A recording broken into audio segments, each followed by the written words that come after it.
mau tanya Kon. Dulu pas saya masih Katolik kan, saya nganggap kalau Kristen dan Nasrani itu sama. Tapi makin kesini kayak saya dapat pemikiran kalau Kristen sama Nasrani itu beda. Jadi Nasrani itu pengikut Nabi Isa, zamannya Nabi Isa dulu, tapi menyembahnya tetap ke Allah. Gitu. Maksudnya setelah melihat banyak korupsi, maksudnya korup di kitab Bible itu, jadi saya nganggapnya tuh kalau Nasrani itu. Assalamualaikum Ustadz Riri Ridwan. Saya bisa dari Bogor ya, Budi Agung. Oh, Budi Agung ya. Tetangga ya. Iya. Silakan. Ini Ustadz Riri, saya mau menanyakan, kan mertua saya agamanya Katolik. Apakah saya kalau ada Natal atau apa ya, hari Natal, boleh nggak sebagai umat Muslim mengucapkan Selamat Natal gitu? Katanya kan ada beberapa Islam kan katanya kita tidak boleh mengucapkan selamat hari raya itu. Bahkan ada beberapa agama lain juga kan nggak boleh kalau kita mengucapkan misalkan hari raya ke agama lain, misalkan agama Hindu, Buddha. Baik. Kebetulan mertua saya Katolik dan nggak sampai sekarang tidak mau masuk Islam. Bagaimana caranya? Makasih. Baik, karena nih silakan tanggapannya. Pertanyaannya ke Ustadz Riri apa ke saya? Iya. Silakan. Ke saya, baik, alhamdulillah. Begini Bu, masih ada perbedaan pendapat dari ulama kita. Tapi kita menyikapinya begini. Pendapat ulama yang melarang mengucapkan Selamat Natal itu adalah untuk umat Islam yang tinggal di daerah yang mayoritas umat Islam. Itu dilarang mengucapkan Selamat Natal, ya Bu ya. Tapi kalau umat Islam itu tinggal di daerah yang Islamnya minoritas, masih diperbolehkan, tapi dengan syarat dan ketentuan berlaku gitu. Ya, syarat dan ketentuan berlakunya itu apa? Kita harus menguatkan akidah bahwa mengucapkan Selamat Natal kita tuh hanya basa-basi, ya, dalam hati.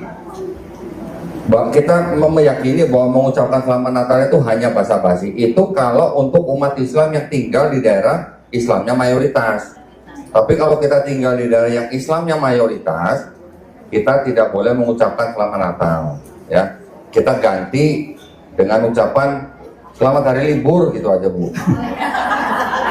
Boleh nggak Bu? Boleh. Selamat liburan gitu. Oh cukup ya.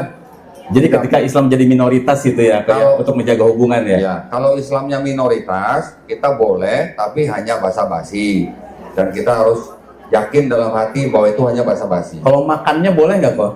Kalau boleh, kalau nggak haram. Kalau ibu datang ke rumah orang Kristen yang sedang merayakan Natal, datang diundang untuk makan-makan, boleh nggak Bu? Boleh, gratis Bu. Iya. Tapi lihat-lihat makanannya, gitu ya. Betul. Kalau untuk makanan yang halal buat kita boleh. Gitu ya Bu ya. Berarti kita kan tempatnya mayoritas ya Bu ya. Indonesia itu mayoritas Islam gitu, seperti itu. Iya. Ibu bilang ke mertuanya, Pak, Ma, selamat liburan ya, hati-hati di jalan gitu. Boleh. Gitu. Karena ya intinya sih sebetulnya saya pun banyak teman-teman dari Nasrani, kita nggak ngucapin pun mereka sebenarnya nggak apa-apa ya. Nggak minta juga kan? Nggak minta juga. Ya udah, nggak diminta nggak boleh kita ngucapin. Nggak apa-apa. Gitu. Ya. Gitu Bu, bisa dipahami ya Bu ya. Terima kasih. Berikutnya silakan. Assalamualaikum warahmatullahi wabarakatuh. Terima kasih atas waktunya, Ustadz Riri. Apa kabar musajinya? Alhamdulillah. Saya dulu di musaji juga. Iya. Ya. Kemudian punya beberapa pertanyaan buat Ko Dendi. Saya juga sering mengikuti vlognya kebetulan. Kemudian saya mau tanya tentang wajibnya memakai tutup kepala sama dengan Islam sesuai dengan Bible. Di Bible? Iya. Oke. Itu. Yang kedua, mengenai pluralisme, saat ini kan juga dari dulu mungkin di Semarang juga ada Islam Kejawen tuh kan. Kemudian kenapa Islam Kejawen itu tidak sholat? Bagaimana menurut Ko Dendi? Baik. Yang pertama, kalau kesamaan diwajibkan mengenakan kerudung atau hijab di dalam kitabnya orang Kristen, itu ada di kitabnya 1 Korintus pasal 11 ayat 5 sampai 6 kalau nggak salah. Ya. Ya bukan aja nih. Dan ini adalah yang dianggap sebagai ajaran Paulus. Ajaran Paulus nih. Dan dibilang kalau nggak berkerudung perempuannya disuruh botak. Ibu mau kalau yang nggak berkerudung disuruh botak? 1 Korintus pasal 11 ayat 5 dan 6. Tetapi tiap-tiap perempuan yang berdoa atau bernubuat ya dengan kepala tidak bertudung menghina kepalanya, sebab ia sama dengan perempuan yang dicukur rambutnya. Sebab jika perempuan tidak mau menudungi kepalanya, maka haruslah ia menggunting rambutnya. Tetapi jika perempuan adalah penghinaan bahwa rambutnya digunting atau dicukur, maka haruslah ia menudungi kepalanya. Masih ada yang sama dengan Islam. Jadi buat Kristen pun wajib itu ya? Kok? Ini yang nulis dianggap Paulus. Ya, jadi Paulus juga nggak 100% dianggap salah gitu loh. Masih ada yang sama dengan Islam karena dia mengatakan perempuan yang berdoa atau bernubuat tidak bertudung palanya mending botak. Allah. Ya. Kalau tadi Bu bertanya yang Islam kejawen yang tidak sholat, tanggapannya gimana? Nabi sampai meninggal sholat nggak Bu? Sholat. Terus kalau kita sampai nggak sholat, lebih hebat mana kita sama Nabi Muhammad SAW? Itu aja ya. Saya nggak mau banyak-banyak merekomen kepada orang-orang yang tidak mau bersolat. Tuntunan kita adalah Nabi Muhammad SAW. Kalau Nabi kita sampai meninggalnya aja tidak meninggalkan sholat, lah siapa kita gitu loh, berani-berani meninggalkan sholat. Itu aja Bu ya. Silakan yang lain. Silakan. Assalamualaikum warahmatullahi wabarakatuh. Waalaikumsalam. Saya mau bertanya kepada Kodon Dide, boleh siapa aja, satu ini juga boleh. Saya moderator. Dua-duanya juga boleh. Jadi dalam satu keluarga itu si istri Islam muslim asli, si suaminya mu'alaf. Nah terus anaknya ada yang muslim, ada yang non muslim. Nah si ayahnya ini yang mu'alaf meninggal. Terus berarti mereka hidup berarti tinggal ibu dan anak dua yang muslim dan non muslim. Nah untuk penghidupannya itu dinafkahi oleh anaknya yang non muslim dalam hal segala apapun gitu sampai saat ini. Nah itu seperti apa kita sebagai orang tua menyikapi ini harus seperti apa sedangkan anak kita ini non muslim gitu. Gitu aja. Assalamualaikum warahmatullahi wabarakatuh. Assalamualaikum warahmatullahi wabarakatuh. Fadal. Orang tua muslim menerima nafkah dari anaknya yang non muslim. Pertanyaannya apa Bu? Boleh apa enggak gitu? Ya, boleh aja, kenapa nggak boleh? Anaknya nggak ada larangan Bu, nggak ada larangan, nggak masalah. Anaknya Kristen bukan berarti uangnya Kristen. Iya.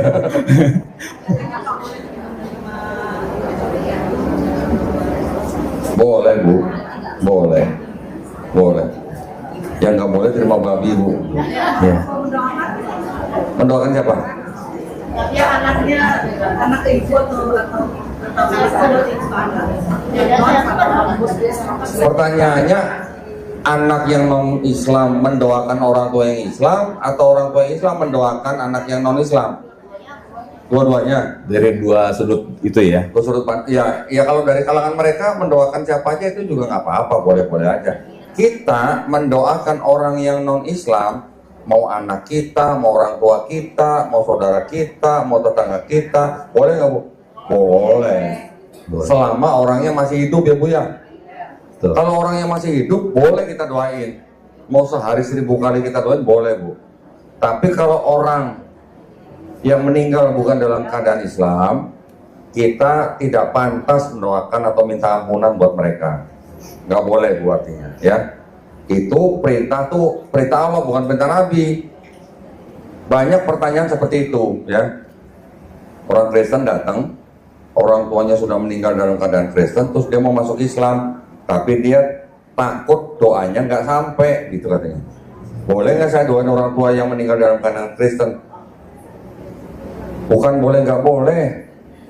Allah berfirman nggak pantas. Nabi aja nggak pantas apalagi kita gitu maksudnya. Ya, itu perintah Allah. Ada di Quran surat At-Taubah ayat 113. Itu ya. Mudah-mudahan menjawab tanya. Yang lain? Mic-nya. Ya, silakan. Silakan. Ya nanti kebagian semuanya Bu, insya Allah. Sampai jam 11 malam maksud dulu. Silakan Bu.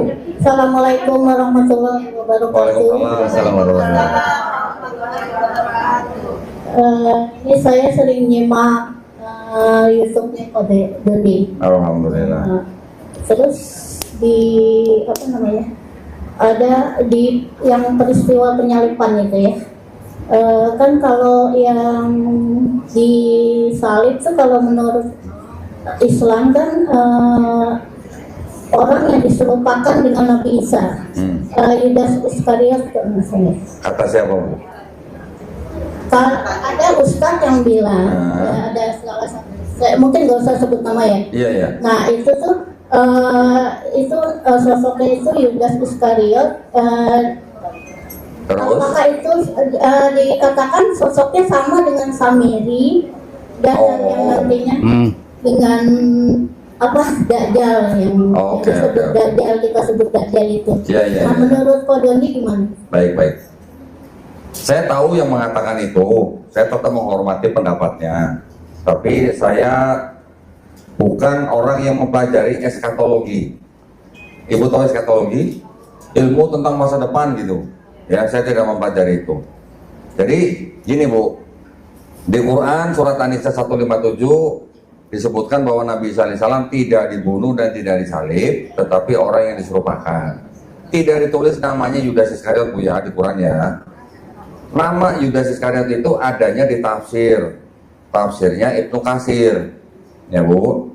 Nanti ada tafsir yang lain, Ibnu Abbas misalnya menyatakan bahwa yang diserupakan itu adalah muridnya Nabi Isa alaihissalam yang paling setia dan paling muda ya. Jadi namanya Yudas Iskariot itu adalah dari tafsir Ibnu Katsir. Kalau ada yang mengatakan bahwa Yudas itu adalah Dajjal, sama dengan Samiri juga Dajjal, saya nggak berani komen Bu ya. Kalau dari sudut pandang saya yang mempelajari kristologi, tidak ada hubungannya dengan eskatologi, jadi saya nggak berani mengomeni. Nggak berani berspekulasi juga ya? Saya juga nggak berani berspekulasi, gitu Bu ya. Mohon maaf nih Bu, karena bukan bidang saya, gitu ya. Betul. Ada mau tambahin kan? Cukup. Silakan yang lain. Ya, silakan. Assalamualaikum. Waalaikumsalam warahmatullahi wabarakatuh. Saya Bu Nina. Ya. Bibi saya itu kan masuk Kristen, udah gitu sakit nih ya, terus dibalikkan ke rumah itu udah nggak sadar sampai meninggal gitu. Terus keluarga tuh bingung gitu kan, ini tuh meninggalnya di Islamkan apa dikristenkan gitu. Terus nanti itu gimana gitu ya, kesananya ini tuh apa udah Islam apa masih Kristen gitu. Nah.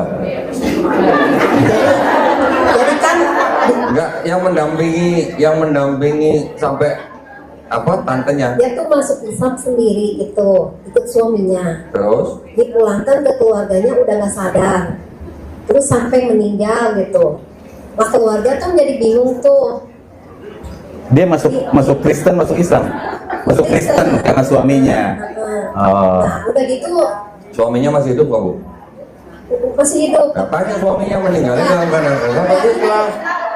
Oh nggak apa sih jadi kayak diusir gitu, dibalikan ke Dikembaliin. orangnya. Emang Ya. pinjem Bu? Ini sakit gitu ya, sakit. Nah pas kan dikembalikannya itu nggak sadar gitu ya.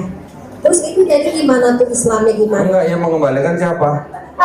Keluarga dari suaminya. Suaminya kemana? Nggak tahu itu, pokoknya nggak tanggung jawab. Kok dikembaliin? Emang istrinya pinjem, yang pinjem istri gitu? Sakit gitu ya, nggak sadar gitu. Udah nggak bisa apa-apa. meninggal lah gitu di rumah orang tuanya. Nah orang tuanya kan bingung tuh. Keluarga yang mengembalikan keluarga Kristen. Iya. Nah itu orang tuanya itu bingung gitu kan. Jadi akhirnya diuruslah meninggalnya itu secara Islam. Jadinya gimana ya? Saya cuma bertanyakan gitu. Jadinya gimana? Udah dikubur belum, Bu? Ya udah, belum dikubur. Apa dia Dikirain Islam, masih ada gitu. Islam apa Kristen gitu? Dikirain masih belum dikubur gitu. Udah dikubur, Bu.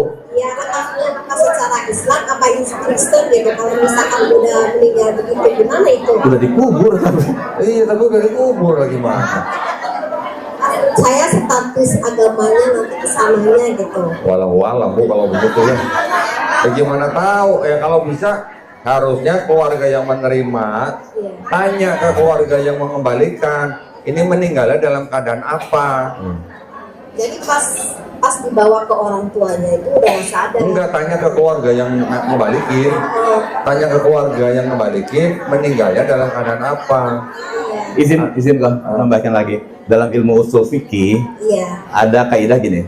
Nahnu nahkumu bidzahir. Kita hanya menghukumi yang zahirnya aja. Jadi kalau memang dia kita ketahui Kristen pas saat meninggal nggak ada persaksian sama sekali akan syahadatnya, maka kita hukumnya Kristen gitu. Walaupun ibaratnya dilakukan secara Islam gitu. Walaupun seperti itu, iya. Gitu. Tapi dia meninggal dalam keadaan Kristen karena zahirnya seperti itu. Harusnya kalau dia Islam harus ada yang bersaksi minimal laki-laki 2 orang gitu. Seperti itu kira-kira. Dari keluarganya yang menerima, ketika menerima kan masih tidak sadar, belum meninggal kan, tapi masih tidak sadar kan. Lagi koma gitu. Emang nggak Berarti bisa keluarganya juga nggak bisa mentalkin dong. Nah, nggak bisa makanya dong. itu. Sudah, berarti hukumnya ya terakhir dia masuk Kristen. Ya tapi dikuburnya secara Islam. Ya sudah, mau diapain lagi, orang udah terjadi gimana? Bu? Nggak apa-apa tapi ya. Makanya Terus maksudnya mau dibongkar atau gimana? Bu? Ulangi lagi gitu, Bu. jadi itu gimana gitu.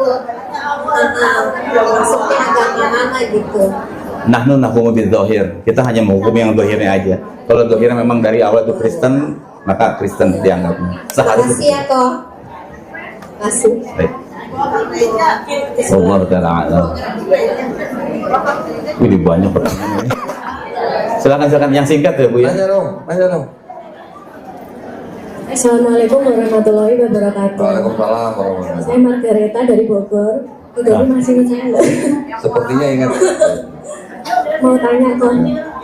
Dulu pas saya masih Katolik kan, saya nganggap kalau Kristen dan Nasrani itu sama. Tapi makin kesini kayak saya dapat pemikiran kalau Kristen sama Nasrani itu beda. Jadi Nasrani itu pengikut Nabi Isa, zamannya Nabi Isa dulu, tapi menyembahnya tetap ke Allah. Gitu. Maksudnya setelah melihat banyak korupsi, korup di kitab Bible itu, jadi saya nganggapnya tuh kalau Nasrani itu sebenarnya tuh dia tetap nyembahnya ke Allah, cuman mengikuti ajaran Nabi Isa gitu. Apakah seperti itu apa gimana kok? Ada benernya tapi ada yang miss juga. Gini, yang disebut dengan Nasrani itu adalah yang dianggap pengikut Nabi Isa yang berasal dari kota Nazaret. Nah, maka disebut Nasrani ya. Di Quran pernah nggak menyebut kata Kristen? Ada nggak, Bu? Kristen? Nggak ada. Ya. Di Quran adanya Nasrani, bukan Kristen. Jadi Nasrani itu awalnya adalah pengikut Nabi Isa yang berasal dari kota Nazaret. Ini menurut Ibnu Abbas ya. Setelah Nabi Isa alaihissalam diangkat, pengikut Nabi Isa alaihissalam ini terbagi menjadi 3 kelompok. 3 kelompok ini apa? Yang pertama adalah Yakubiyah, yang kedua adalah Nestoria, yang ketiga adalah Muslim. Yang dua ini menimbulkan 2 aliran Kristen yang berbeda. Tapi ada yang menjadi tetap Muslim. Artinya Muslim mereka tetap awalnya mereka tetap menyembah Allah Subhanahu wa taala 3-tiganya. Tapi ketika Nabi Isa alaihissalam sudah diangkat, timbul pecah menjadi 3 kelompok, Yakubiyah, Nestoria dan yang Muslim. Ini jadi menimbulkan akidah yang berbeda. Ya, makanya di Quran kalau kita baca di Quran surat At-Taubah ayat ke-30, kaum Yahudi menyebut Uzair putra Allah. Kaum Nasrani menyebut Isa putra Allah. Di ayat-ayat yang lain ada juga Nasrani yang tidak menyebut Isa putra Allah. Nah itu yang perpecahan itu yang Nasrani itu ya. Ini dari kalangan Nasraninya. Dan Nasraninya ini bisa dikatakan mereka adalah disebut apa namanya Bani Israel. Okay?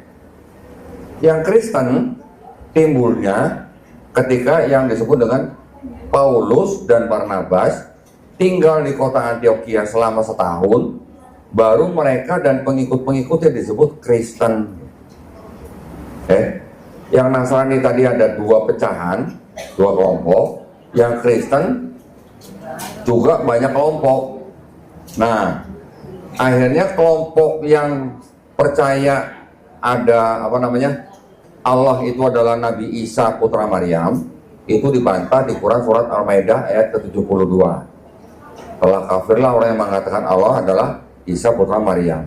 Tetapi ada juga Kristen yang sekarang menjadi kelompok terbesar di dunia, Kristen yang mengatakan Trinitas.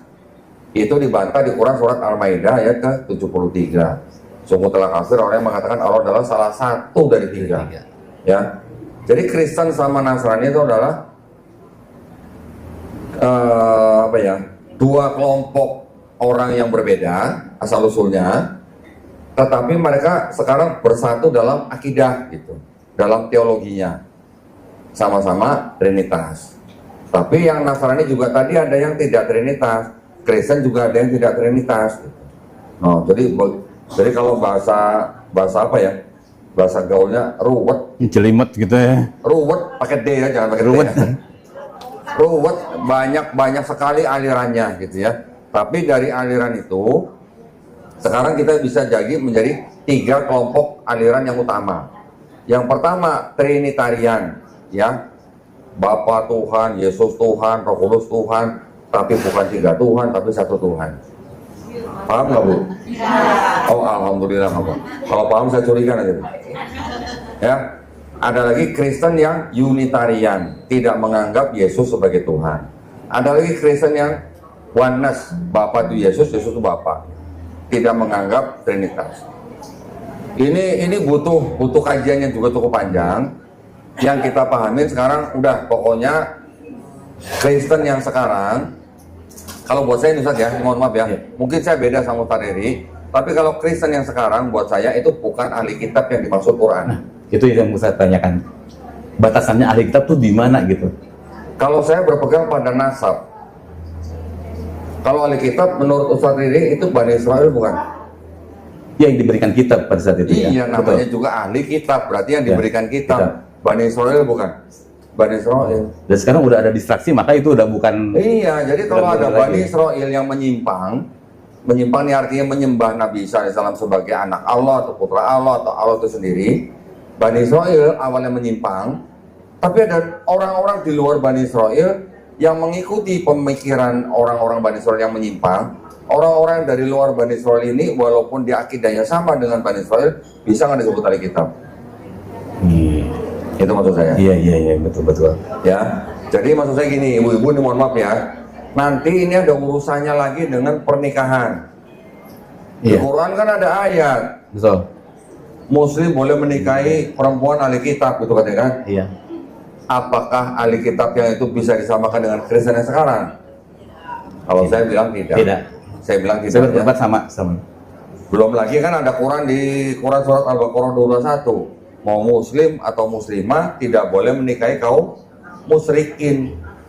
Ya, walaupun ayat 21 itu konteksnya adalah musyrikin itu adalah kaum Quraisy, tapi Kristen yang sekarang buat menyembah kita itu. Musyrikin bukan? Iya. Oh, udah masuk gitu. Dalam hal itu masuk gitu. Beda hal dengan Warqah bin Naufal pada saat itu ya. Bedanya maksudnya? Warqah bin Naufal maksudnya beliau Kristen yang janji mau ngebela itu yang namanya Khadijah itu. Iya. Nah, ada yang bilang bahwa Warqah bin Naufal itu adalah Kristen Nestoriah. Yang tadi saya bilang tiga nih kelompok nih. Yakobiyah, Nestoriah. Oh, di situ ya. Nah.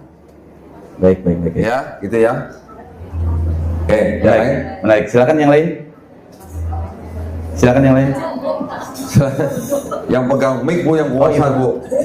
Nah, silakan ini gimana? Masya Allah. Tamu yang kodo ini. Kaget saya dari lihat ini tadi ini. Silakan. Assalamualaikum Pak Dondi Waalaikumsalam dan Pak Ustadz Riri. Waalaikumsalam warahmatullahi wabarakatuh. Saya adalah salah satu orang yang disahadati oleh Kodondi. Alhamdulillah, Masya Allah. Dan saya baru hari ini ikut acara seperti ini agak terharu. Masya Allah. Saya mau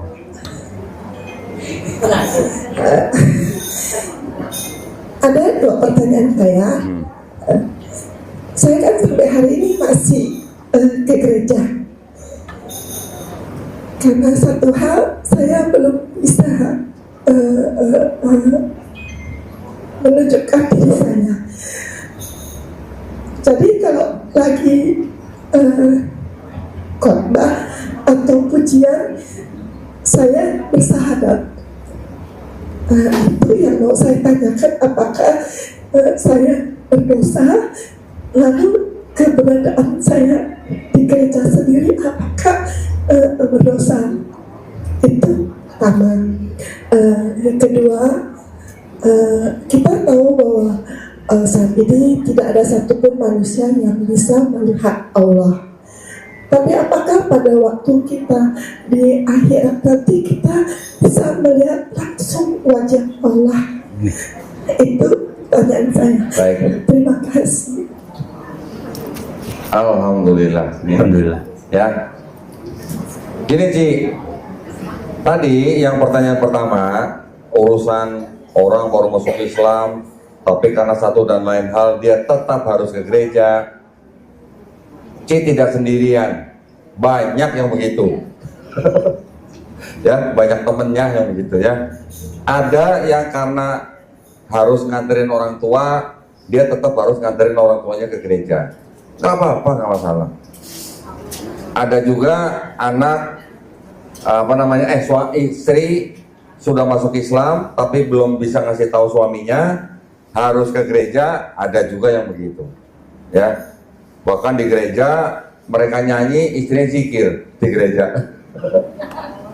Jadi jangan khawatir. Saya sengaja nggak sebut nama nih ya supaya nggak masuk nih. Ya, Cici ini memang datang ke tempat saya berdiskusi beberapa jam, akhirnya bersahadat, tapi masih takut sama keluarganya. Ya itu adalah urusan yang mungkin tidak bisa diekspos.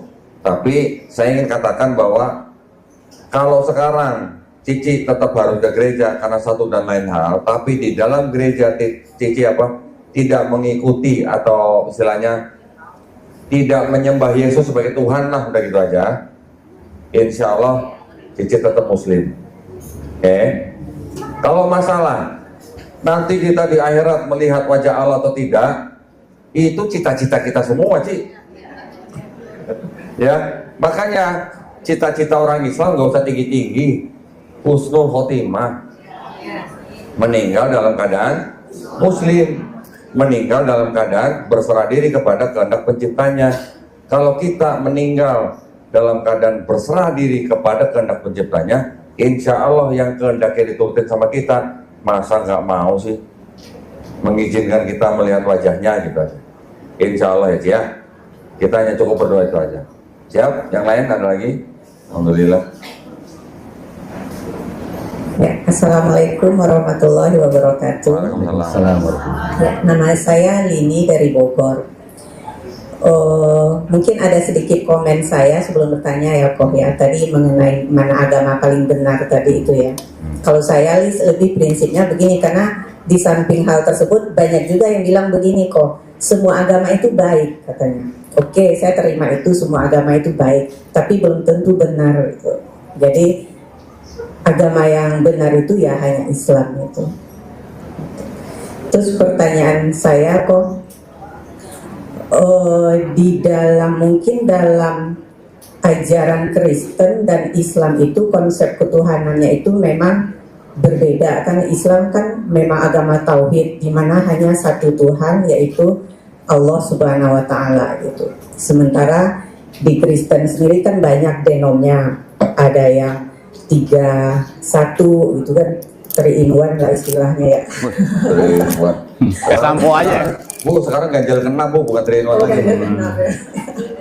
Terus ada yang juga Yesus itu adalah Bapa itu sendiri. Ini banyak lah konsepnya, mereka beda-beda tergantung mereka maunya yang mana, kan penafsiran kitabnya gitu.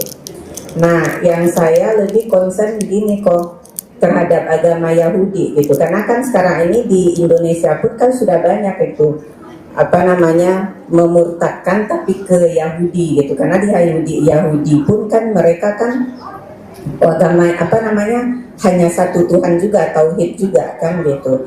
Nah itu bagaimana kita apa namanya untuk mengatasi hal demikian gitu, apalagi isi Al-Quran kalau misalkan kita pelajari memang banyak kesamaan dengan isi Taurat gitu mengenai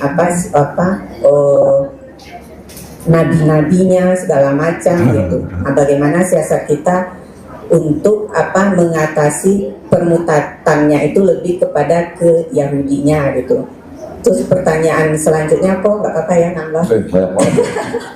Pertanyaan selanjutnya adalah mengenai Al-Quran tadi. Tadi kan Kodondi bilang Al-Quran itu disusun setelah wafatnya Rasul kita Nabi Muhammad SAW. Dan saya juga pernah mendapatkan pengajian bahwa Al-Quran itu diturunkan atau dibacakan oleh malaikat Jibril ke Nabi Muhammad itu. Dia tidak sekaligus datangnya gitu, tapi dia turun dulu dari Lauh Mahfuz ke kalau nggak salah Baitul Izzah gitu, dalam susunan yang seperti di mushaf sekarang gitu. Tetapi dari Baitul Izzah ke Nabi Muhammadnya itu kan berbeda gitu. Nah bagaimana para penyusun dulu tahu bahwa sementara kan Nabi Muhammad sudah wafat itu kan, dari mana mereka tahu bahwa susunannya itu seperti sekarang yang seperti di Lauh Mahfuz itu gitu. Nah itu. Baik. Terus mungkin satu lagi boleh? Ya, itu dulu cukup Bu. Jawab yang pertama aja masih mikir nih Bu. Udah Bu, gantian ya Bu ya, biar yang lain juga dapat. Baik. Menanggapi yang pertama tadi Bu bilang, ada yang bilang semua agama baik. Oke, baik. Nah, tapi yang benar buat pemeluknya masing-masing silakan klaim bahwa agama yang benar, yang lain salah, itu tidak ada masalah, ya Bu ya. Yang kedua, yang Yahudi. Yang saya tahu Bu, orang Yahudi tidak ngajak-ngajak orang masuk Yahudi. Iya. Yang saya tahu. Jadi orang Yahudi nggak ngajak-ngajak orang untuk masuk agama mereka. Bahkan orang-orang Yahudi yang di sini, mereka bisa menjadi pelaku Yahudi, itu saja belum tentu dalam artian 100% diterima oleh kalangan Yahudi yang lain. Ya Bu ya. Mereka idealis ya Pak ya? Sangat-sangat ya, sangat-sangat. Tapi bukan berarti orang di luar Yahudi tidak boleh ngikutin atau menjadi pelaku Yahudi, bukan tidak boleh, boleh ya. Tapi ya tetap aja ada perbedaan lah gitu ya. Jadi kalau Ibu bicara tentang agama Yahudi betul Ibu bilang bahwa mereka dalam kitabnya juga bertauhid Bu. Ya. Bisa dikatakan sama dengan Islam bahwa mereka bertauhid. Pemuka agamanya Yahudi berani ngomong bahwa Tuhan yang disembah oleh orang Islam dan Tuhan yang disembah sama orang Yahudi itu Tuhan yang sama. Tuhan yang sama Bu, ya. Bahkan mereka bisa ngomong gini, orang Islam itu tidak ada yang namanya penyembahan berhala di mulut dan hatinya. Ya, mereka menyembah Tuhan yang esa, dan Tuhan yang mereka sembah sama dengan Tuhannya mereka. Yaitu Tuhan siapa? Yaitu Tuhannya Abraham, Ismail, Ishak dan Yakub. Gitu. Sama masalah Tuhannya. Masalah kalau mereka nih pergi ke suatu tempat nih Bu, nggak nemu sinagog buat sholat, mereka boleh masuk masjid, tapi haram masuk gereja. Buat mereka, masjid adalah tempat untuk menyembah Tuhan Yang Maha Esa. Tapi buat mereka, masjid adalah tempat menyembah berhala. Berhala siapa? Yesus. Jadi kalau buat mereka, orang Islam tidak menyembah berhala, tapi benar-benar menyembah Tuhan yang sama dengan Tuhan mereka. Tapi buat mereka, orang Kristen, penyembah berhala. Disebutnya Abodah Zarah. Abodah Zarah itu penyembah berhala. Berhala siapa? Yesus. Ya. Jadi antara Islam dan Yahudi ini memang banyak kesamaan, tapi juga ada perbedaan, Bu. Ya, masalah kenabian juga ada yang beda.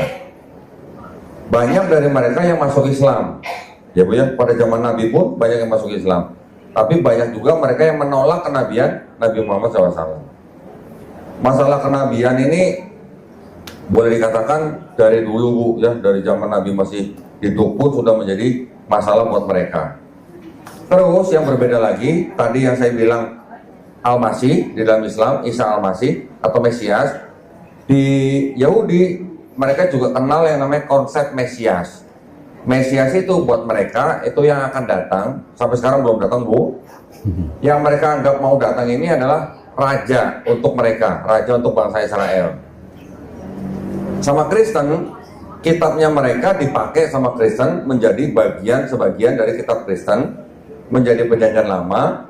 Kemudian Kristen klaim bahwa Yesus itulah Mesias yang dijanjikan dalam kitab Yahudi.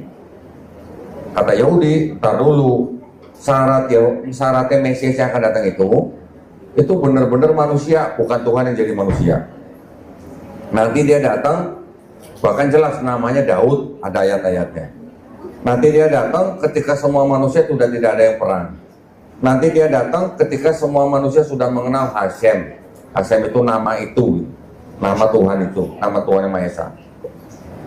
Konsep Mesiasnya dengan kita di Al-Masih beda. Al-Masih kita memandang Nabi Isa diberi gelar Al-Masih karena dia diberikan mujizat Allah SWT untuk menyembuhkan orang, membangkitkan orang mati dengan cara mengusap, gitu. Ya, jadi kalau Ibu bilang tadi bagaimana cara kita menghadapi pemurtadan yang ke Yahudi, saya nggak khawatir, Bu. Karena Yahudi tidak ngajak-ngajak orang Islam masuk Yahudi. Iya. Ya, Bu ya. Bahkan orang Islam yang mau ikut Yahudi aja malah susah gitu, Bu. Persyaratannya banyak gitu, Bu ya. Ya. Di agama mereka. Jadi yang kita khawatirkan bukan yang itu, tapi yang kita khawatirkan adalah kristenisasi, Bu, yang dilakukan oleh kalangan Kristen.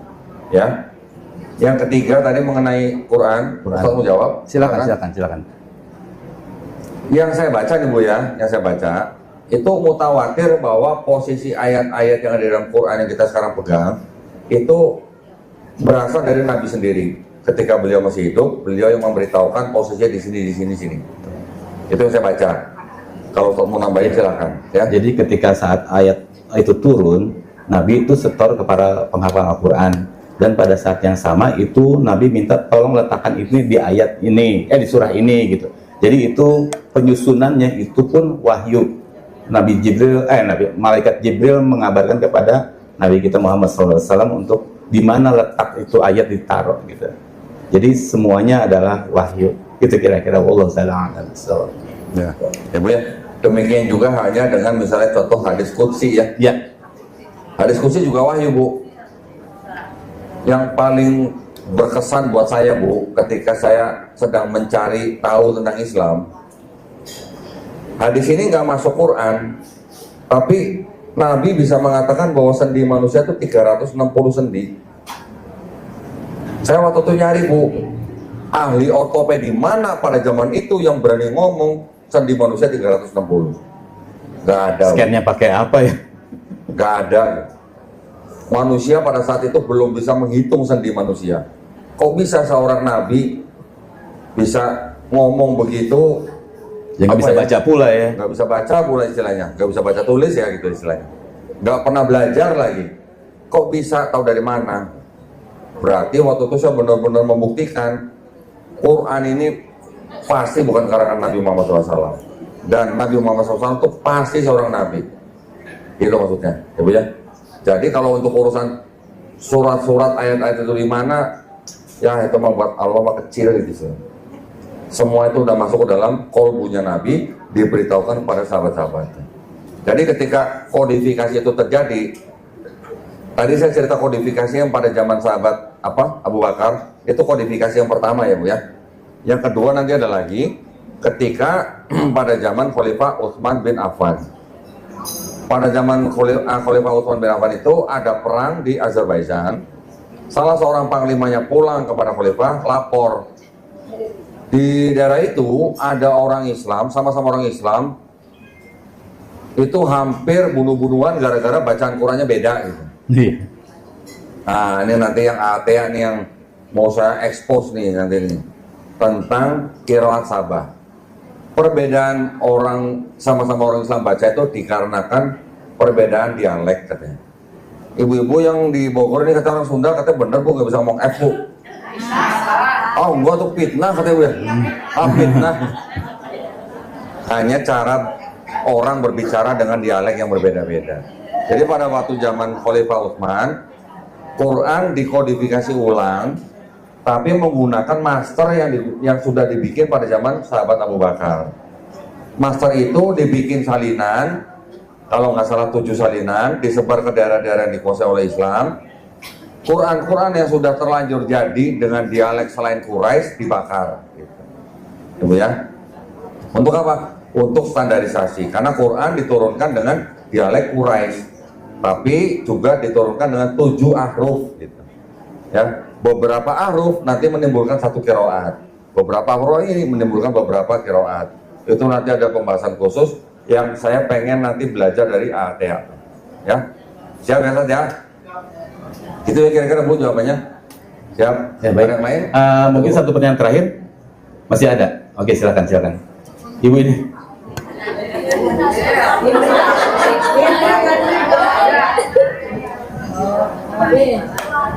Assalamualaikum warahmatullahi wabarakatuh. Waalaikumsalam.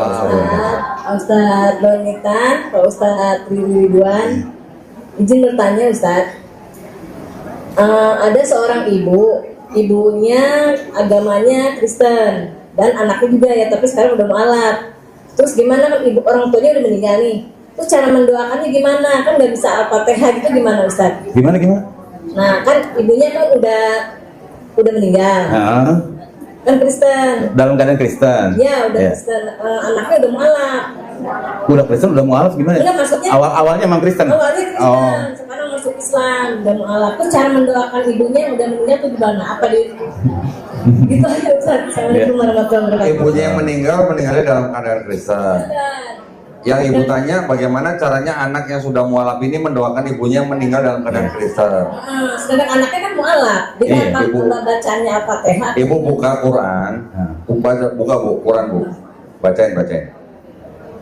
Jadi nanti jangan kirain saya ngomong, baca Quran aja. Quran surat At-Taubah ayat 113, tolong bacain buat ibu ini yang bertanya.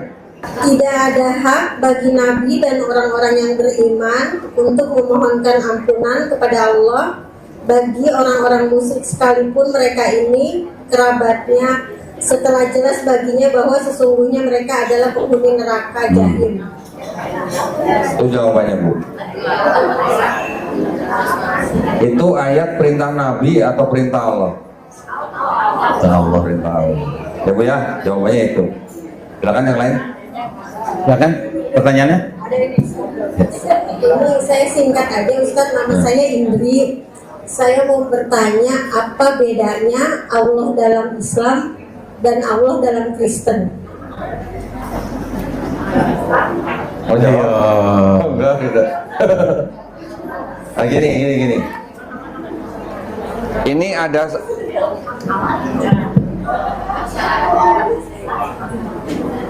ini ya Bu. Ini ada perbedaan Bu. Ya, di dalam Kristen sendiri ada perbedaan. Kalau Kristen yang di Arab, mereka taunya kata Allah itu adalah nama Tuhan. Tuhan punya nama, namanya Allah. Kalau Kristen Arab, tapi Kristen di Indonesia ini beda sendiri nih. Kitabnya menggunakan kata Allah, tapi mereka anggapnya itu sebagai sebutan, bukan nama Tuhan. Jadi di kitab mereka ada kata Allah, ada kata Tuhan. Ada ayat bunyinya, jangan ada Allah lain di hadapanku. Berarti kan itu bukan nama Tuhan kalau gitu. Ya, ini memang agak jadi rancu gitu. Sebagian orang Kristen yang di Indonesia aja juga tidak setuju dengan kitab yang seperti itu. Karena kata Allah yang ada di dalam kitabnya orang Kristen Indonesia diterjemahkan dari kata bahasa Yunani apa? Theos. Theos itu juga sama gelar untuk Dewa Zeus. Gitu. Dewa Zeus juga disebut Theos. Gitu. Sedangkan kata Tuhan yang ada di dalam kitab Kristen Indonesia ini diterjemahkan dari kata Kurios. Kurios kalau diterjemahkan ke bahasa Jawa sebenarnya Gusti. Bahasa Inggris sebenarnya Lord. Oh, ke situ ya. Lord itu bisa artinya Tuhan, bisa juga artinya Tuhan. Memang bisa dua. Gusti juga bisa untuk manusia Gusti, untuk Allah juga bisa Gusti Allah, bisa.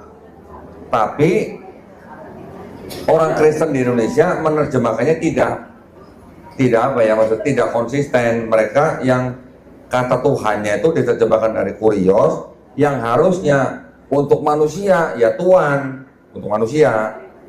Kalau untuk Tuhan boleh Tuhan, tapi kalau buat manusia khusus Yesus jadi Tuhan, khusus orang-orang lain jadi Tuhan gitu. Ini yang memang rancu gitu ya. Ini setiap orang Kristen yang datang ke tempat saya tanya bedanya Tuhan dan Allah dalam kitab kamu apa? Pasti pada bingung. Termasuk cici itu tuh. Ya, gitu ya. Jadi mereka menggunakan kata Allah di dalam kitab mereka itu hanya sebutan untuk Tuhan yang Maha Esa itu. Kalau di dalam perjanjian baru yang disebut Bapa, Bapa itu disebut Allah Bapa, gitu ya. Kalau masih nggak paham juga, ya memang harus sering-sering nonton channel saya berarti ya. Kalau yang lain, Baik.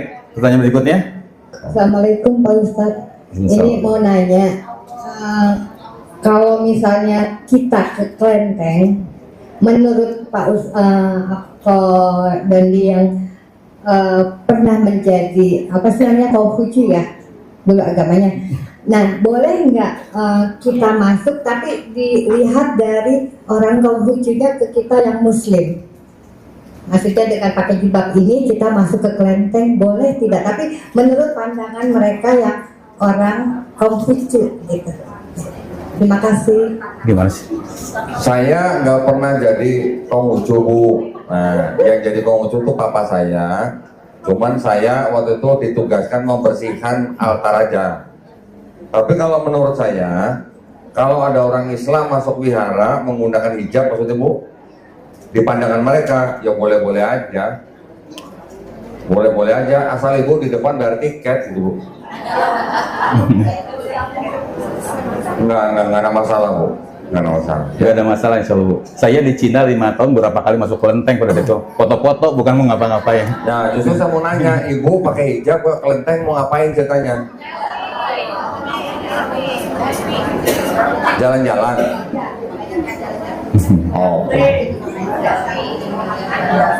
Oke, ya kalau cuma jalan-jalan aja nggak apa-apa ya. Insya Allah nggak apa-apa. Jangan nanti ngambil yang alat itu yang dikocok-kocok ini keluar jatuh. Yang lain ada lagi? Silakan berikutnya, pertanyaan berikutnya. Ustaz, Assalamualaikum Ustaz. Waalaikumsalam. Ya, mohon izin Ustaz. Tadi saya dengar Dodi berkata bahwa salah satu faktor yang mempengaruhi ketahuan seseorang itu adalah sekolah, gitu ya Ustaz ya. Nah, yang ingin saya tanyakan sekarang ini, orang tua muda yang hidup di Papua tadi itu lebih memilih sekolah internasional, di mana kurikulumnya itu selalu merayakan semua agama, gitu Ustaz. Di Natal mengikuti, Lebaran mengikuti. Nah, itu apakah ada dampaknya Ustaz untuk khususnya anak usia dini begitu? Pada saat nanti mereka dewasa, apakah nanti akan berpengaruh begitu Ustaz? Karena dikenalkan dan ikut merayakan bersama-sama di sekolah. Begitu Ustaz. Assalamualaikum warahmatullahi wabarakatuh. Yang saya tahu juga bahwa di sekolah internasional itu memang mereka kan diajarkan untuk mengenal setiap suku dan bangsa-bangsa yang lain. Jadi makanya mereka dilibatkan dalam perayaan agama-agama yang semuanya. Buat saya sih sebenarnya ya karena orang tuanya berani menyekolahkan anaknya di sekolah internasional, orang tuanya kan harusnya sudah tahu resikonya. Kalau memang orang tuanya berani mengambil resiko itu, orang tua yang Islam ini harusnya juga tetap mengirimkan anaknya ini juga untuk mengaji juga. Jadi oke, silakan sekolah di sekolah internasional, silakan ikutin apa yang mereka lakukan di sana. Tetapi ngajinya juga jangan sampai kurang gitu. Jadi membentuk akidah anaknya di rumah sendiri atau di tempat pengajian yang lain, mengambil pendidikan yang internasional di sekolah internasional boleh-boleh saja. Gitu ya kira-kira jawabannya. Kalau hanya mengirim anak sekolah di sekolah internasional tapi tidak membentuk, mengisi akidah anak di pengajian, resikonya nanti ketika anak ini besar, dia isi pikirannya itu jadi tidak islami gitu. Nanti bisa menjadi entah liberal, plural dan sebagainya. Ya, artinya kalau jika anak kita pengen terdidik, kita pun orang tua harus terdidik dulu gitu kok ya. Iya. Gitu. Ya, berikutnya silakan. Assalamualaikum warahmatullahi wabarakatuh. Izin bertanya ya Pak Ustadz. Doni juga boleh Pak Ustadz. Riri nggak apa-apa. Gini loh, kalau misalkan kan saya punya saudara saya Kristen ya, dari mertua gitu Kristen. Udah gitu, jadi udah dari Kristen masuk Islam, dia nggak pernah mengerjakan gitu apa yang diperintahkan agama gitu ya, contohnya sholat gitu ya. Jadi gimana tuh menurut Pak Ustadz gitu, solusinya dengan orang seperti itu gitu. Makasih pertanyaannya. Assalamualaikum warahmatullahi wabarakatuh. Kalau mau jadi Islam, jadilah Islam yang baik. Mau jadi Kristen, jadilah Kristen yang baik gitu ya. Jangan nggak konsisten di antara keduanya gitu. Ya. Tapi kalau memang dia memutuskan masuk Islam, pertanyaannya kenapa dia masuk Islam gitu? Itu dari niatnya aja udah pasti belok.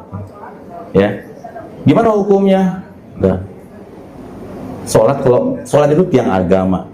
Siapapun dia, kalau misalkan emang dia nggak sholat, udah gugur keislamannya. Ya. Jadi amal-amal baik itu, guru-guru kami pernah menjelaskan, amal-amal baik itu apapun itu ibarat angka 0. Angka 0. Sholat itu angka satunya. Kalau sholatnya nggak ada, semuanya jadi 0 udah. Gitu kira-kira. Wallahu ta'ala a'lam bishawab.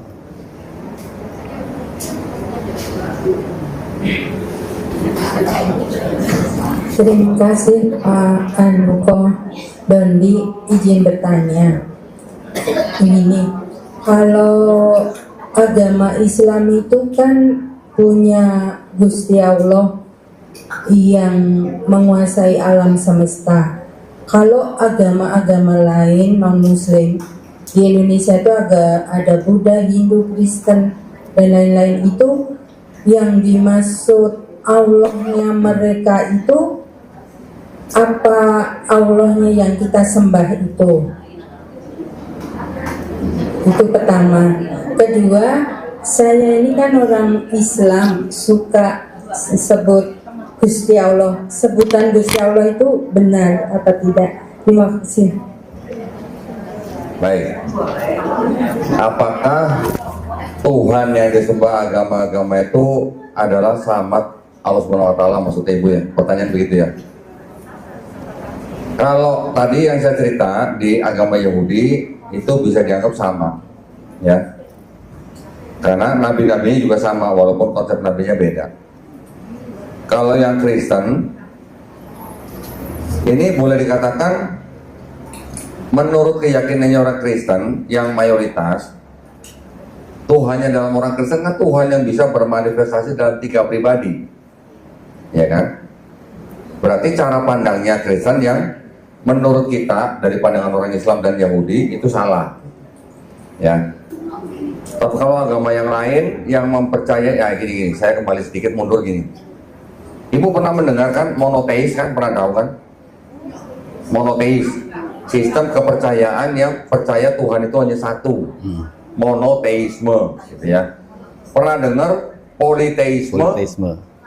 Politeisme banyak Tuhannya. Pernah dengar henoteisme? Belum pernah dengar. Henoteisme itu kepercayaan ada Tuhan yang supreme. Supreme itu artinya yang utama, paling tinggi dan sebagainya. Tapi di bawahnya ada Tuhan-Tuhan yang lebih rendah posisinya. Contoh, misalnya di Yunani zaman dulu ada sistem kepercayaan Helenisme. Helenisme itu mereka percaya ada dewa yang paling tinggi, yaitu siapa? Dewa Zeus. Ada yang tahu Bu Dewa Zeus? Enggak ya? Alhamdulillah, nggak suka main judul berarti ya. Dewa Zeus, di bawahnya ada dewa dewi yang lain yang lebih rendah. Ada dewi Dewi cinta, dewa perang dan sebagainya. Dewa Zeus bisa punya anak dari dewi yang lain. Dewa Zeus punya anak misalnya Dewi Helen misalnya. Punya anak Dewa Hermes. Tahu Hermes, Bu? Tas tuh. Kalau Hermes langsung tas gitu ya. Nanti bisa punya anak dari manusia, Hercules, Perseus dan sebagainya. Ini sistem kepercayaan ini bukan politeis tapi ini henoteis. Henoteis ya. Sistem kepercayaan yang Ibu tadi tanya, apakah Tuhannya sama? Boleh dikatakan begini, ada pendapat dari kalangan ulama kita juga yang memandang bahwa, bahkan Dr. Zakir Naik juga, bahwa Tuhan ini pasti Maha Esa, ya kan?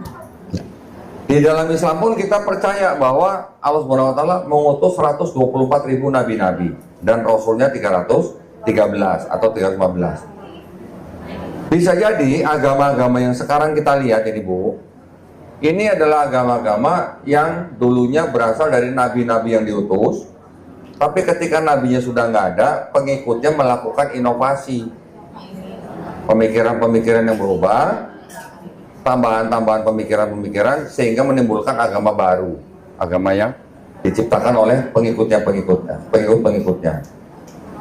Jadi ketika mereka memahami Tuhan dengan cara mereka sendiri, berarti Tuhan yang mereka sembah sudah bukan Allah SWT lagi.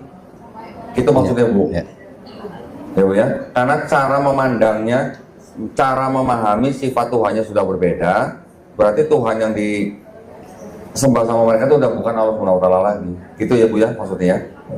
Cukup ya. Baik. 2 pertanyaan lagi. Baik, 2 pertanyaan terakhir, silakan Ibu. Assalamualaikum. Waalaikumsalam. Gini kok, agama Yahudi dan Islam kan menyembah Tuhan yang sama. Pertanyaan saya, kenapa tapi Yahudi tidak mengakui Nabi Muhammad? Terima kasih. Jawabannya simpel, Bu, karena Nabi Muhammad SAW tidak berasal dari bangsa mereka. Itu aja. Itu karena eksklusivisme mereka. Jadi karena Nabi Muhammad SAW tidak berasal dari bangsa mereka, mereka tolak. Simpelnya gitu, Bu ya. Yang lain? Silakan satu lagi. Satu pertanyaan terakhir. Satu pertanyaan terakhir.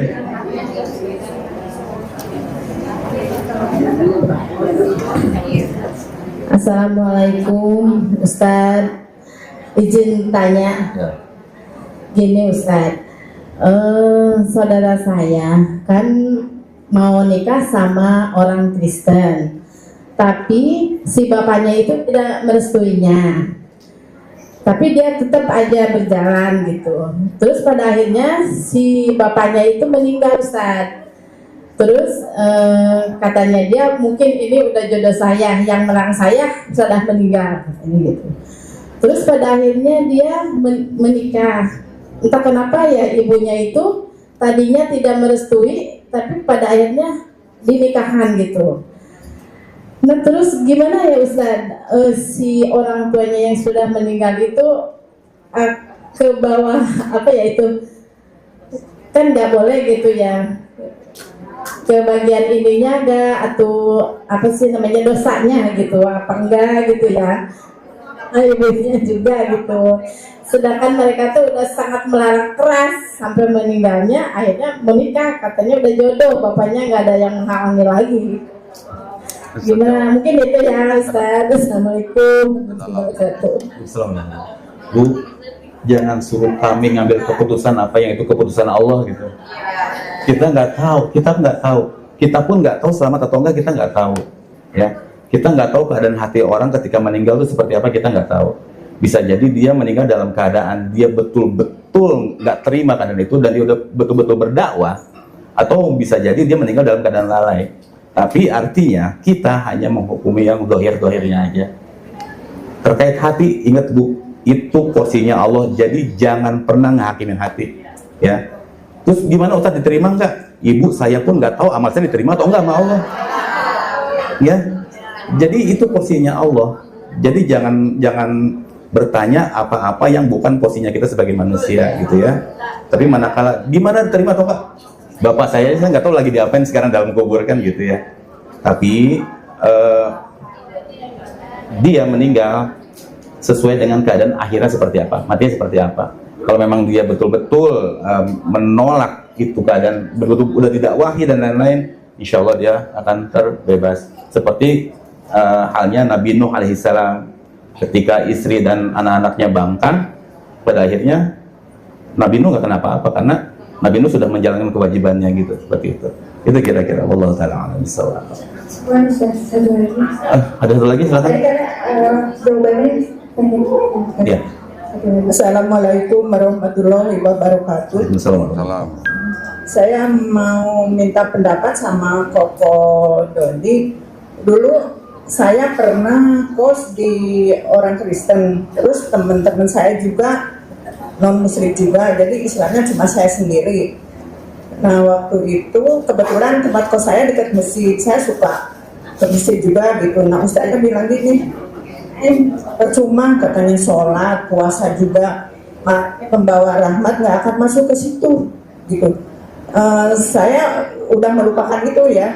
Nah sekarang lihat si Koko jadi inget lagi, saya mau nanya gitu, gimana pendapat Koko dengan pendapat Pak Ustadz itu?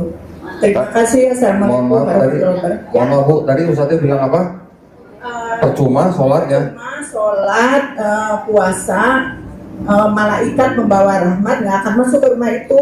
Ke rumah orang Kristen itu? Karena seatap dengan orang yang non-muslim yang tidak seagama itu. Gimana ceritanya nih? Maksudnya malaikat tidak masuk ke rumah yang mana, kos-kosan? Yang seatap dengan orang-orang Kristen itu.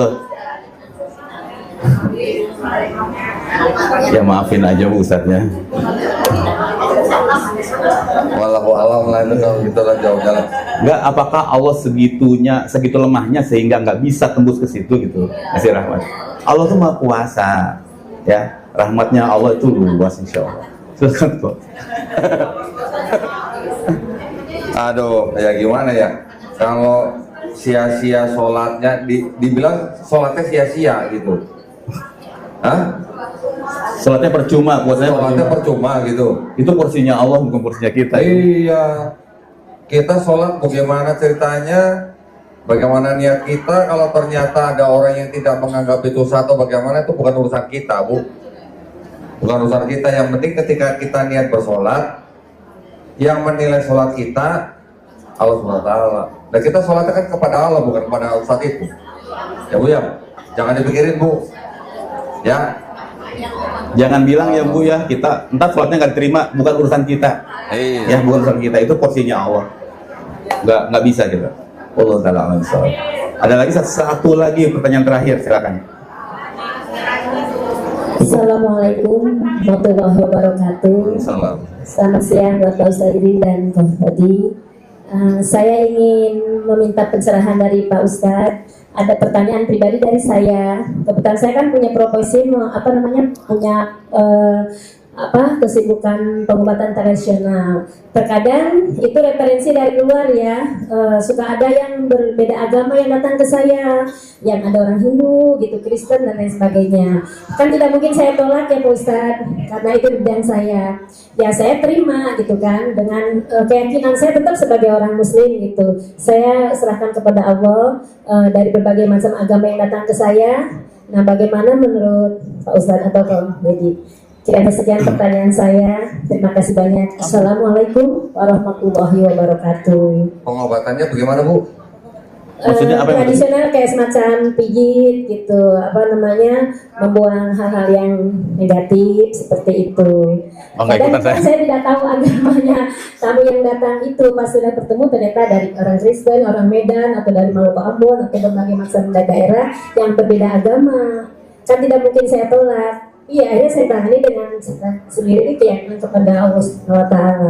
Bagaimana menurut gini Bu, mengobati orang yang bukan Islam itu gak ada salahnya, boleh saja. Alhamdulillah. Boleh Bu. Boleh ya, terima kasih banyak Bu. Ya. Cuma tunggu dulu Bu, maksud saya gini, kalau Ibu melakukan pengobatan itu caranya dengan bersentuhan kulit, ya. Kalau untuk sesama wanita walaupun beda agama mungkin nggak apa-apa, tapi kalau yang beda jenis kelamin, ibu yang harus sedikit berhati-hati lah, pakai sarung atau bagaimana ya bu ya.